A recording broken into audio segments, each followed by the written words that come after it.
শেষ মুহূর্তে জ্ঞান ফিরেই মিশকা ও জয়ীর আসল পরিচয় সবার সামনে আনলো দীপা। হ্যাঁ বন্ধুরা, আমরা এই মুহূর্তে দেখতে পাবো অনুরাগী ছোঁয়া ধারাবাহিকের আগামী পর্বগুলোতে মিশকার হাত থেকে মাকে বাঁচাতে জয়ী দীপাকে নিজের কাছেই নিয়ে আসে। তবলাও থাকে, জয়ী তবলাকে বলে তুমিও এখানে থেকে যাও না, তুমি তো মায়ের দাদা হও। এরপর সূর্যও চলে আসে সাক্ষ্যদীপের বাড়িতে। সূর্য বলে যতদিন না পর্যন্ত দীপা সুস্থ হচ্ছে ততদিন আমি ওর সেবা যত্ন করবো, ওর চিকিৎসা করব, আমি এই বাড়িতেই থাকতে চাই। জয়ী তো খুব খুশি হয়ে যায়। এরপর অলিও আসে। অলি বলে যতদিন না পর্যন্ত মা সুস্থ হচ্ছে আমি ততদিন এখানেই থাকবো। জয়ী মনে মনে ভাবে মিশকা আন্টি, আমরা সবাই একসাথে আছি, এবারে দেখি তুমি মায়ের ক্ষতি করো কিভাবে। সূর্য তার ভালোবাসা দিয়ে দীপার সেবা যত্ন করতে থাকে। এরপর মিশকা আবারও টিস্কার পরিচয়ে সাক্ষ্যদীপের বাড়িতে আসে। মিশকাকে দেখে সবাই চমকে যায়। জয়ী বলে তুমি আমার মায়ের কাছে আসবে না, তুমি মিশকা সেন।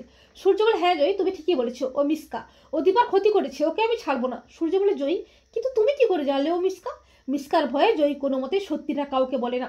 সূর্য রুদ্রমূর্তি নিয়ে মিশকাকে বলে তুই মিশকা, তুই কেন এখানে এসেছিস? তোকে আমি শেষ করে ফেলবো, তোকে আমি ছাড়বো না। মিশকা বলে আমি টিস্কা রে, কিন্তু কেন আমাকে সব সময় অপমানিত হতে হবে, মার খেতে হবে? আমি যদি খেপে যাই আমি কিন্তু সব শেষ করে ফেলবো। এই বলে মিশকা জয়ীর দিকে বন্দুক তাক করে। মিশকা বলে জয়ীকেই আমি আগে শেষ করব। সূর্য বলে মিশকা তুই জয়ীকে ছেড়ে দে, তুই এসবের মধ্যে জয়ীকে কেন টানছিস?